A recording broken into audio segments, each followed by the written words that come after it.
Hello, everyone, and welcome to Genre Blender. This is the show that celebrates all things storytelling. Welcome today. My name is Kris. And I'm Ryan, and today's topic is all about why read? Why What a read, topic. Kris? Why read? What a philosophical discussion to get into on our second time around. Yeah, We just really the small topics here. pick something Yeah. deep and meaningful to get into straight up. Before we do, we have some updates. Yeah. So we're going to do a little bit about what we're currently reading, watching, or playing, and a little bit more of a writing update as well. Who would like to start? Do you want to? Do you want to dive in? Let me look around for anybody else. yeah. Yeah, no, it's just me. I'll start. So I'm in the middle of 3 books right now. I think we've established in episode 1 that I'm more of a fantasy reader. We'll get into the why reading, but I also do beta reading and alpha reading for authors along their journey. So first one I'm reading is Told Hounds by Steven Erikson. I am 10% into this 1,300-page book, and I expect I'll be reading that for the next, 4 to 6 weeks. At this point, I'm also 40% the way through of Legacy of Brick and Bone by Krystle Matar, which is an self-pub, and it's such a genre blend. It is gaslamp fantasy, military fantasy. It's got a bit of romance in there. It's very dark and quite philosophical if you know what you're looking at. And I'm also beta reading a book called The Swamp, which is a literary RPG. It's a level 2 book for an author called Palmer Pickering. I don't really watch a lot, and I think we'll find that as we go through the podcast. I don't tend to watch a whole hell of a lot, but my little family unit is making our way through Twilight. So, very Wow. recently we watched Noon, and it's just as bad as it was in 2009, whenever it came out, and it really makes you wonder why millennials just didn't pick the red flags out much earlier than they did, because watching this as an adult, we're like, none of these people are good. Why did we romanticize this movie and these books back in the day? I've got something to admit, which is I've never watched or read any of them. I really, as much as like the surface level knowledge goes, like that's it for me. I don't have any. I'm not I complaining, by can't the way. say that you're missing all that much. I will say that Stephenie Meyer wrote a book called The Host after I've heard of this. the Yes. Twilight Was there a movie of that series. as well? Yeah, it was, and it was Huh. genuinely very enjoyable. The Host. I watched the movie. I think that was more sci-fi as well, so maybe more up your alley. Probably makes sense. But playing again, I don't do a whole lot of game playing. I tend to watch people play games more than doing it myself. But I have been playing Valheim, which is a Norse-inspired multiplayer game. Online with a friend of mine, and he and I have very different play styles. All I want to do is uncover the map and resource collect and just prance around and not do a whole lot towards the story. But it's very Nothing good wrong for with just that. like the grind. If you like the grind, it's a good grind game. Yeah, that's pretty much what I've Yeah. been up to. What about you? Yeah. Yeah, I'm still getting over your mention of Twilight. That's I did not Well, I expect told that to you come out of live. your mouth. Yeah, exactly. A live reaction right there. Well, I mean, look, it's no wonder you don't watch too much TV. Look, if you're reading 1,300-page novels, you've no got time. time for TV. He's got time for that. Basically, I've just finished reading. I mentioned it last episode. Kafka on the Shore, Haruki Murakami. My first Murakami book, so loved that. We'll be reading more of that. I'll probably mention it here. We'll probably talk about this later on at some point, but I like to do like these reading projects. So I kind of like to do an author project, or, you know, if I'm going to, I kind of don't do things by halves. If I'm going to do it, I'm all in. So right now I'm reading all the Stephen King books in chronological order, which is a stupid, ridiculous idea. And I don't know why I decided to do that. But anyway, that's where we find ourselves, and that's happening. So I'm currently reading The Shining. I've just started reading The Shining after reading the one that's it's not banned, but it's not in publication anymore, Rage, which that was actually I quite liked that one. That was But anyway, Buckman, so I'm right? yeah, Richard yeah. Buckman. Yeah, okay. I didn't realize, by the way, it's a small tangent, but I didn't realize that he wrote as Richard Buckman so early in his career. Yeah. I thought that came way later. Again, not knowing much about Stephen King, but yeah, that was. I was like, oh, this is interesting. So I'm reading that. I've just started reading The Shining. I've just finished Kafka on the Shore. We'll be reading more Murakami. We'll probably read all of his books and all of Stephen King's books. So there's 2 projects right there. Listening to John Scalzi's Old Man's War. which is I read Redshirts. Like, it's funny. It's just such a ridiculous, whimsical. It harkens back to old sci-fi, but with like modern tongue-in-cheek humor. Did you see that he just signed a deal with Orbit for 10 books? Yeah, Yeah. yeah, 10 books. Yeah, 10 which books. is Starting in like 2029 or something. yeah, right. So he's still got Ridiculous. some time before So, it starts. Yeah. But he can just write, like, and I don't know if they're part of the same series or if they're completely new ones. I'm not sure, but that man can just write. He's pretty prolific. Another author I've never read anything from. Yeah, I hadn't until recently, but Redshirts is very, like, you kind of need to be a Trekkie, I think, to really get a lot out of that story, so probably not for you. But Old Man's War, I'm having a really good time with it. I'm glad I'm listening to it on audio because I don't have to concentrate very hard. It's kind of just one of those books that's, someone tells you a story and you kind of just along for the ride. I can kind of switch my brain off a little bit. That's exactly what you know what you're going to get with a Scalzi book. So anyway, I'm having fun with that.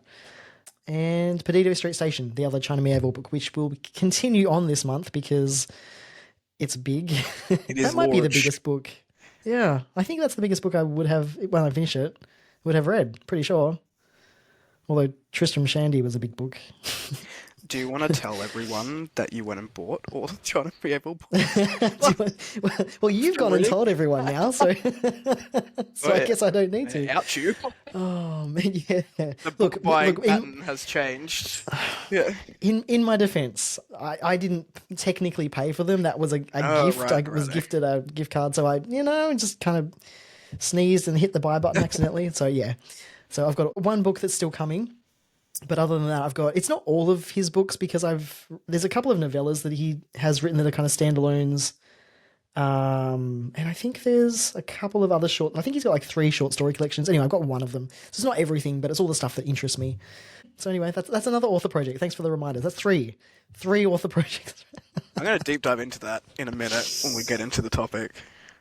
I clearly bite off more than I can chew, which will be a common theme that we will discover. I'm probably going to fail miserably at all of these challenges, but they're not even challenges. I'm just in my head they're challenges. Yeah. Anyway, that's what I'm reading. I think that's quite enough. The other ones can be put on the back burner for a bit. Oh, actually, no, I'm reading Middlemarch, George Eliot's Middlemarch as well. So that will be a read that is taking the whole year because I'm reading it according to the original publication, which took place over the year. There's like 8 books. So yeah, that's kind of an interesting way to read it. I'm not sure I'm convinced that's the best way to read it, but anyway, that's what I'm doing, and I'm a bit behind. But yeah, that's the other classic book that I'm reading.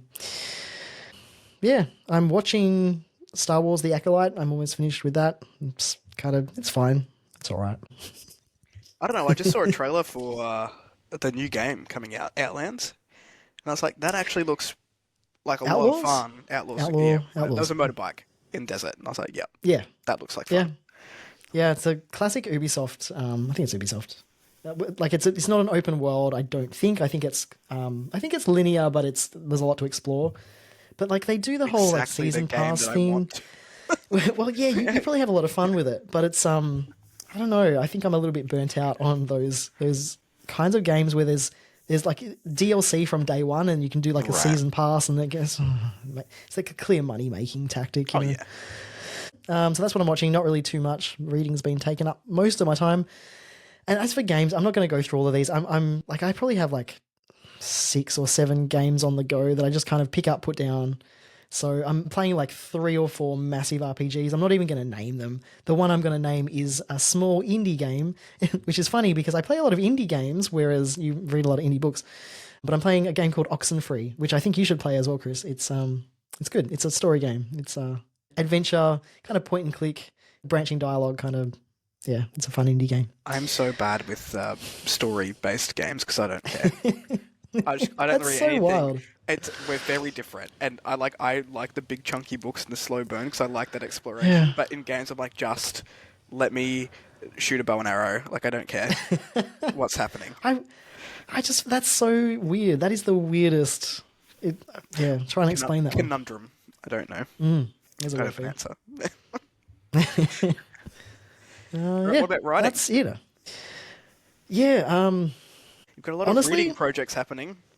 What's happening with the writing projects? Exactly. I need to kick up the butt, honestly, on the writing front. I think we need to do like some writing sprints or something. I know you're doing your editing at the moment, so you can talk about that. But I think I need some outside influence for my writing.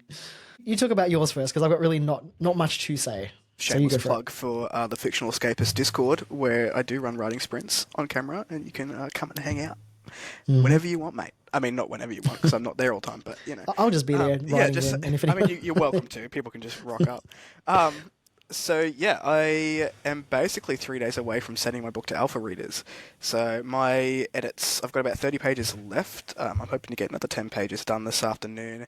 I have gone through and, like, it's an interesting process because I always thought I was a plotter. Ah, And I've completely pantsed this whole thing, and it's the first thing I've actually written to completion, was just interesting. letting it happen. And planning absolutely nothing outside of a very loose, I guess, plot line and where I wanted it to begin and end, and everything else was just sort of done by the seat of my pants.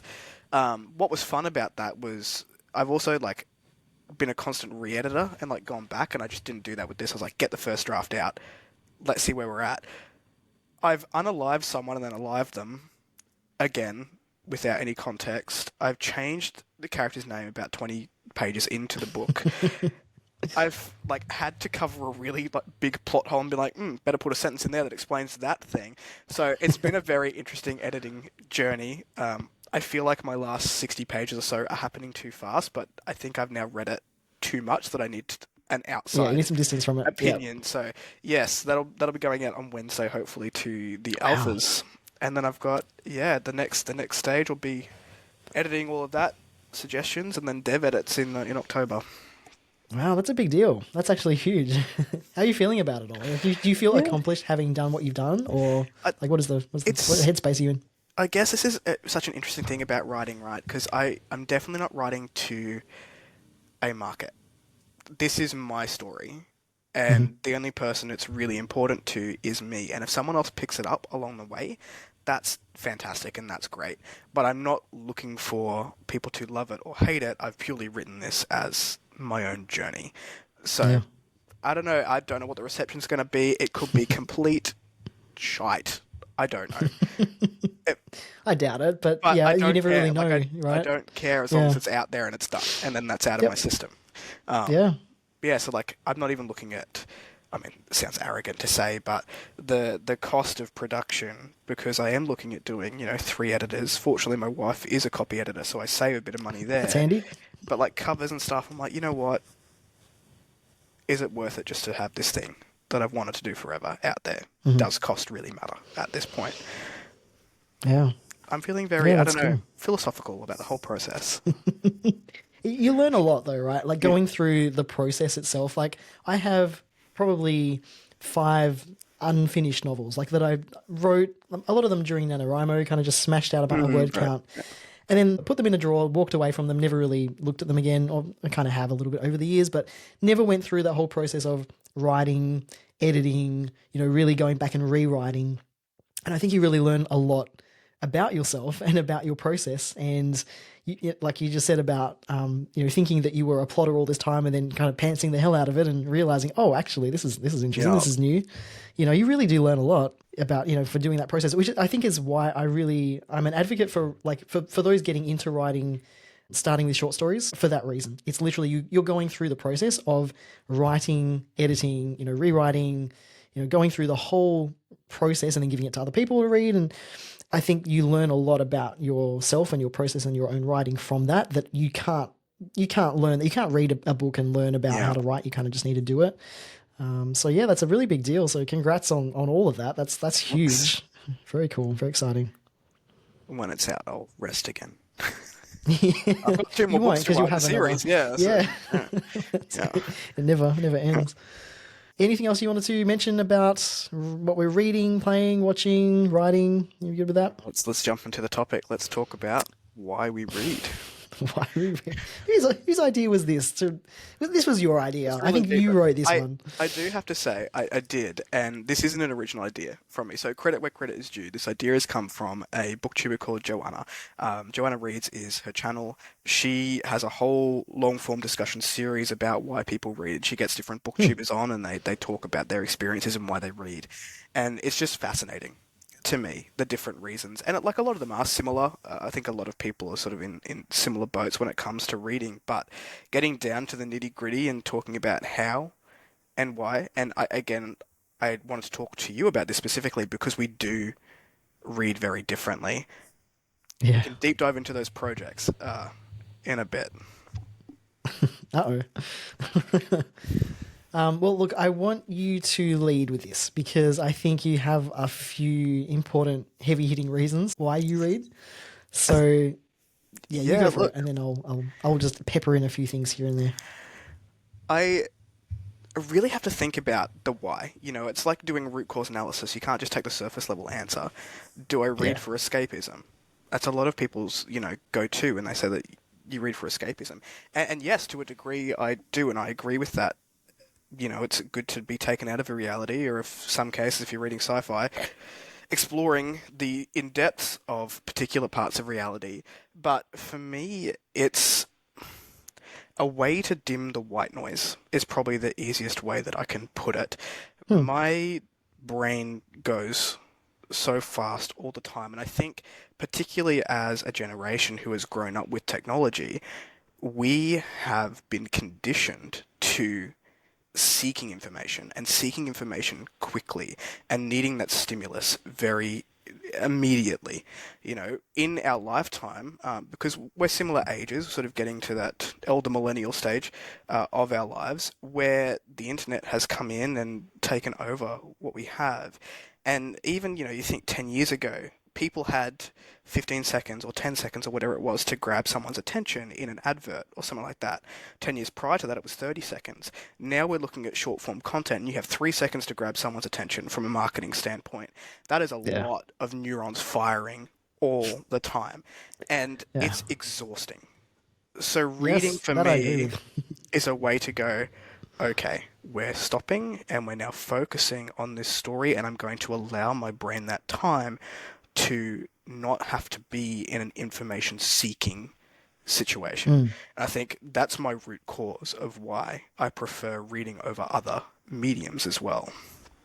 That's fascinating because here's a question for you then. Do you find it more difficult to do that now because of the way the world is and because of how many things are trying to grab our attention? Do you find that being able to sit and focus on something like reading is more difficult, or do you find that that's the thing that's easy because that's the way that you approach it and your solution to it? I think like everything, it was definitely a learning curve for me. Like if I'm sitting with my phone, for example, I'll pick up my phone, I'll start scrolling Instagram. I'll scroll Instagram Reels for an hour and go, oh, hang on, I was meant to be reading. Whereas if I don't have the phone with me, I might sit and read for... I don't sit still very well because of, that conditioning, and that's a whole nother topic, or just lifestyle and things like that. But probably 20 minutes is where my sweet spot is for doing anything. But I might read for 3 hours a day, but I'll do it in 20-minute increments. Read for 20 minutes, go and do something else, come in, whatever. But I think it was very much a learned process of I'm allowed to have this time, and learning to not feel guilty about spending spare time for yourself. I think it's a thing a lot of people struggle with. Am I being productive by reading? Yeah, it's why am I allowed this time? Right? Exactly. Yeah, it's the hustle culture. KPI you've got to spend our own lives and the unrealistic expectations we put on ourselves. Yeah. And now that I've just made essentially what is a second job out of reading, I have those expectations again. Yeah, well, that's a whole thing, right? Like it's I think if you're spending so much time on it because you have to meet a goal or there's, some expectation on you to do it, that changes your relationship with it. And I know I experienced that with streaming on Twitch, right? And we've talked about this off camera, how when you turn your hobby into a job, if you don't know where that boundary is, that can really affect it. So I think, for you, like that's a whole other thing, right? So I'm fascinated by how you're able to, because you read a lot more than I do. Like I don't read a lot. Well, it's slowly changing, but I don't read fast either. I'm a pretty slow reader, and I annotate as well, right? So I like to really take my time and take notes and things usually. So I don't get a lot read. So for me, I have to be really picky with what I want to read. Like the process of selecting what I'm reading or watching or playing or whatever is important to me, right? Because I don't want to just waste time. I think in your case, because you're doing it for enjoyment as well as there's this whole other layer on top, that must change your relationship with it, right? So do you find that affects, like, because you don't always get to choose what you read, like you do to a point, I does think that change things for you? it just, I mean, this is a whole topic that we'll talk about down the track is, hobbies and when do hobbies become not hobbies. For me, I view reading and this particular medium as what fills my other cup. If we think about life having a series of boxes or cups, I think of them as cups. And whether they're half full or whatever, you've got your livelihood in one cup where you go, okay, well, I have to make money. I have to work to be able to afford the things that I do. And that is your needs cup that is met. Reading for me completely fills the other cup. So whether and it hits different boxes for me because of how involved I am in the self-published communities. Yeah. And I'm still a small fry, but that I get my social interactions from it. I get to critique and help people, and that gives me, joy to be part of that process. I also still genuinely enjoy picking up reading what I want to. Am I reading all the books that I want to before I perish on this earth? Very likely not, because I do tend to prioritize books for other people and to help where I can. Or things like, we're reading the Southern Reach trilogy over the next 2 months or so. And like that because that's important to me because that's filling up a social need for me as well. Sure. And I get to couple those things. I think when it comes to something like what I'm doing, the boundaries have to be relatively clear or they do get muddied and you'll stop wanting to do it. Yeah, it's easy to do, and you don't even notice during when it's happening. No, that it's happening. You just notice that enjoyment level is progressively getting lower, and it becomes an obligation. And once it starts to feel like an obligation, that's when it's time to reassess or step back. Yep. But why do you read? It's a good question. That's not a small question, is it? No, it's not. It's not. Look, interestingly, lately, it's very much the same as what you just said about filling up the cup. I think that makes a lot of sense, right? Reading is such a big time investment as well. So I think if that's not doing it for you, what are you doing, right? So I think there has to be an element of that. But for me, I'm noticing that is the case more lately. And I think it's partly because I'm just picking up what I feel like reading rather than any obligation to do. It's not for making content. It's not for study, at uni. It's not for anyone else. It's just for me. What do I feel like reading? And I think I'm more of a mood reader than you are perhaps as well. I will just pick something up because I want to read it. I'm noticing I'm reading a lot more because of that.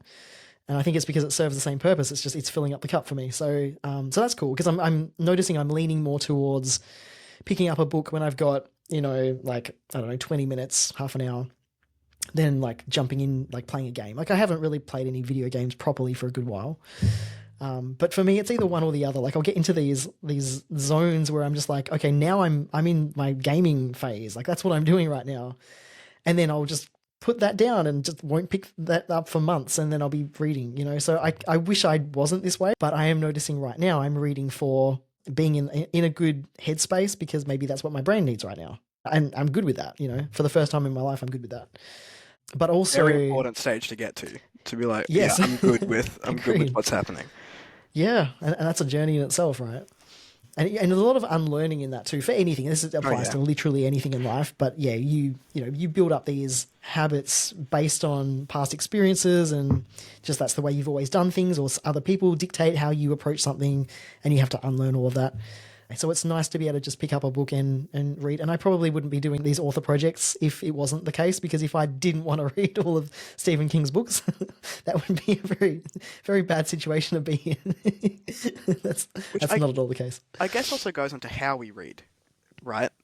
Because we read differently. And I think that you're a much more critical reader than I am. And that may be going through a literature degree and having to do that as part of your learnings. But talking about annotating, and you tend to go and annotate and want to delve deeper. And I would expect that's why you like the philosophical stuff as well, because there's more to grip onto and to really explore in those particular books. So, I don't know, how do you read? Because I tend to read differently for different things. Yeah, I think having studied literature and creative writing in like a more formal setting, and then, you know, obviously this is something we both spend our time doing so much just for ourselves anyway, but I think having had that experience and learning there's different ways of reading and there's different reasons to read, I think it becomes really important to go into anything knowing what you're getting out of it or wanting to get out of it before you even start. So, and I think that's where the difference has been for me, because lately I haven't been doing any annotating. I haven't been taking notes really. I've just been picking up a book I've got like 10 minutes now. Let's just read for a bit and reading and not thinking about it. But I also know that, so the books that I have read that way, so that's been a couple of Stephen King books. It's been Kafka on the Shore just recently. It's been those John Scalzi books I mentioned.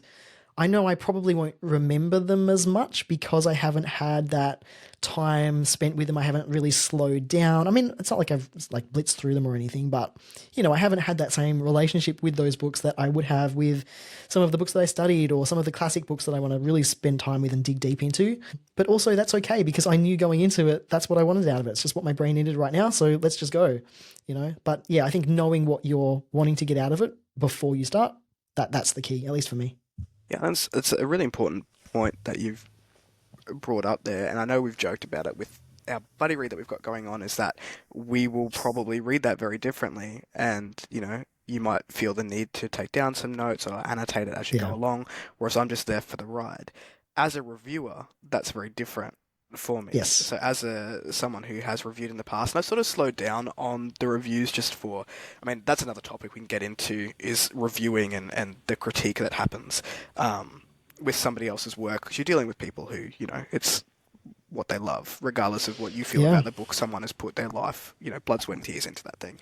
I've had to step back on that front because I found my enjoyment was not as relevant when it was happening. Now, I still review books. I just do short form reviews, and I'm going to start doing them again on the channel now that I've found more joy. So that's at The Fictional Escapist. I have a booktube channel, just for anyone who didn't know, and I used to do quite a lot of reviewing. I used to do one a week, and then it got so exhausting. So I had to step back from that. That's a whole job in itself. That right there, Yeah, being a book reviewer. I loved it. And I still do love it, and I love the short form reviews. I still try and do the reviewing on Goodreads and Amazon and stuff because it helps, especially with the self-pub authors. It's how they get noticed by algorithms and things like that. Yeah, it's interesting, the differences. And then doing stuff like beta reading and alpha reading or sensitivity reading, it's a different set of skills that you have to go into it with. Yeah, 100%.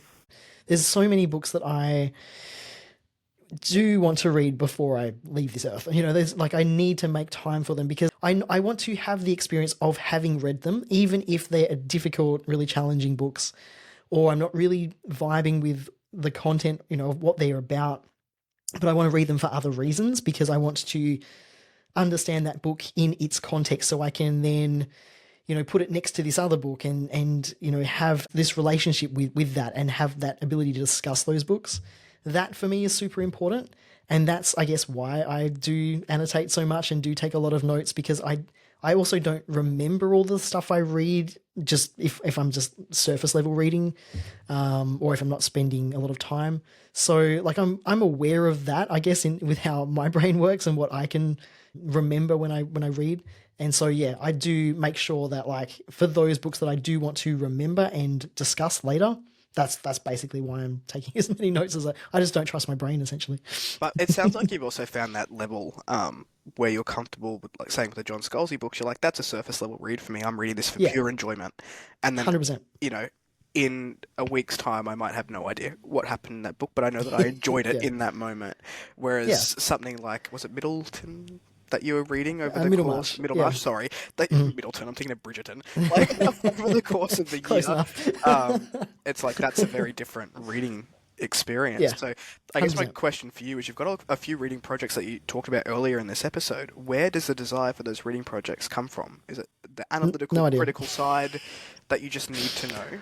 I did similar things when I was younger. I don't anymore, which is interesting. Well, you got so many books. Like, it would be difficult, I think, to stick to something like that. But like, because I'm more selective, because I'm not reading as much as you are, I can kind of afford to. But To be honest, I don't know. Like, there are certain, like the Stephen King one. That's an interesting one because I hadn't read any Stephen King books until I met you, and you were a fan previously, and you can speak to that and your relationship with Stephen King's books. But for me, I'd read zero, like not even one, because for some reason in my mind it was just like he's too popular. I don't need to read Stephen King. What's It's kind of a interesting, dumb thing to just do. to jump in real quick, is I did it with Stephen King when I was younger. I started a reading There we project go. again on That's him. interesting. Yeah. That's so interesting. And look, the reason for me wanting to do it now was because I recognize like an author like Stephen King, who is probably there probably is no other quite the same because of how prolific he is and how long he's been writing. You know, like he's kind of unique in that alone. But because I think he has a lot to offer in terms of teaching me writing, and it's not like I want to write like Stephen King. I don't. Like we have very different writing styles, but there's so much that he has that he does so well. And also, honestly, part of it was just like, I have no idea how one person can write this many books. How does that happen? Surely there's something in here that I need to know, some secret, something. But also, I wouldn't be doing it if I didn't like the books, you know. So I read Salem's Lot. I haven't read Carrie. Carrie's the one that I'd skipped, and I will come back to. Maybe I'll read Carrie last. Maybe when he's dead and buried, I'll read Carrie. I don't know. But I'm glad I didn't start there. But I read Salem's Lot, and I enjoyed it enough that I was like, huh, this is interesting. I want to read more of these. You know, that was literally it. The funniest thing for me about this whole experience with Stephen King is the first Stephen King book I read was a fantasy book, and it was the one he wrote for his kid. The Dark Tower ones. No, Eyes of the Dragon. Oh, I And don't people even know. don't really love it. Like, actually, I think my first Stephen King book was Misery. Sorry, and I loved it. That's still my favorite Yeah. to this date. I bought that one. But yeah, my dad like caught me reading Misery like under the covers back in the friggin' early 2000s, and I would think I was like 12 or 13. I was too young to be reading Misery Wow. anyway. Yeah. But I had sort of, it sounds so arrogant, I'd sort of outgrown what was available at Sure. primary school, and I was like, I don't care about any of this anymore. So I like went under the house, and we had like a Queenslander, so it was all dirty and boxes and whatever, and I picked two books at random. One was Virginia Andrews or VC Andrews, which is like family drama. One was Stephen King, and then I started writing projects on one of each. And I basically started reading whatever I could get my hands on. But yeah, my dad caught me reading Misery and was like, "Here, maybe try this one. It's a little bit more age appropriate for what you're trying to do." Wow. That's an interesting like to be able to say that, because I mean, out of all the possible books that you could have had that experience with, I mean, you could have done way worse than Misery. And having not read it, I again haven't read it, but have heard about it. Still got one of the most horrific scenes in a book that I've ever read. Yeah, so I hear. Not looking forward to that one. The other ones, though, the China Mieville reading project, that one is just purely because I loved Embassytown so much. One of my favorite books ever. And there's something about his writing that it just click, you know, in my brain. It was just like, that's for me. That's, you know. But interestingly, the series that Perdido Street Station is part of, I can't remember what it's called. There's 3 books. There's The Scar and the other one. Anyway, because those are like quite fantasy compared to what I would typically read. So those are a little bit more of it. Like I'm taking my time with Perdido Street Station. It's not a fast read for me at all. But at the same time, the writing is so good. Like I love the writing, and that's what keeps me going. So it's not so much for what the story is about, although it is weird as shit. Like it is the most bizarre story I've ever read so far, I think. This book. I can't wait to hear what you think about it. I love weird stuff. There's no other word for it. It is literally just weird, which is why the weird fiction genre popped up. Like I can understand where that's come from. But yeah, like there's no other reason other than I like his writing and I want to read more of it. And I loved Embassytown, and I loved this Census Taker is a novella he wrote, and I loved that as well. That's kind of more fantasy as well, sort of. But yeah, that's as far. It didn't go too deep, and I'm kind of glad that I'm just kind of cruising with those.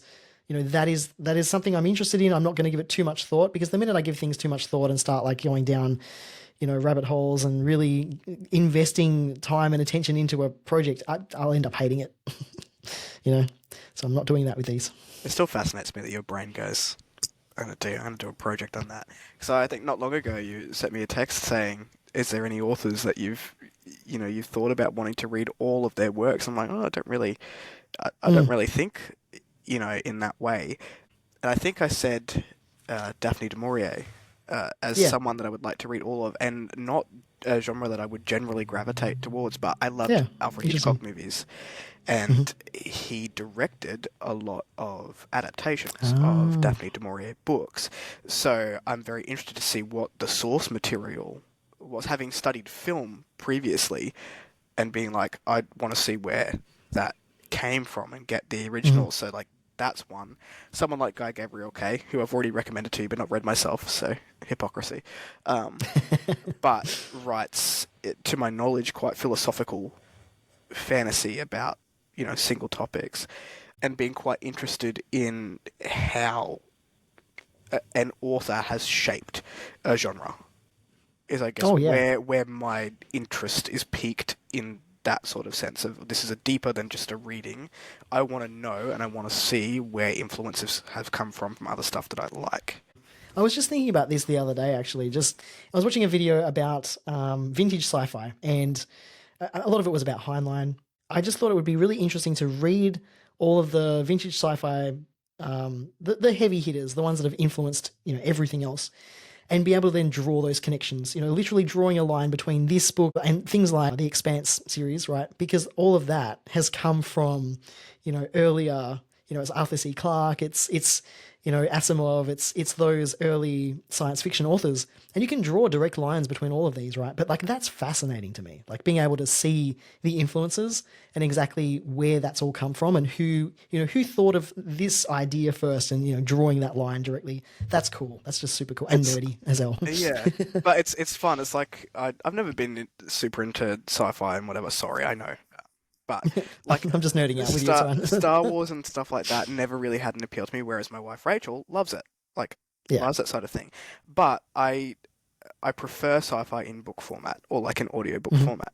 So it was funny to me growing up and my father really liking Star Wars and being around when 1, 2, and 3 came out, not the original trilogy, the one that came after it, and then reading Dune and being like, oh, this is directly what's happened. So yeah, it is fascinating. All right, we are running out of time, so we do need to wrap this one up for today. But that was our episode on Why Read. If you are interested in finding us anywhere, you can find us at Genre Blender Show over on YouTube, Instagram, or TikTok. Wherever you like to go for your socials, we're all over them, and you can search for Genre Blender in all of your podcast locations. And to all the world hoppers out there, we wish you safe travels, and we'll catch you in the next episode. We'll be talking about modern fiction versus classic fiction. Another debate. Debate. The debates that we've had so far here on the So podcast. tame. Yeah. It's fine. No one wants us to hate each other yet, so we'll be fine. All right, but till then, you all. See ya. Catch you later.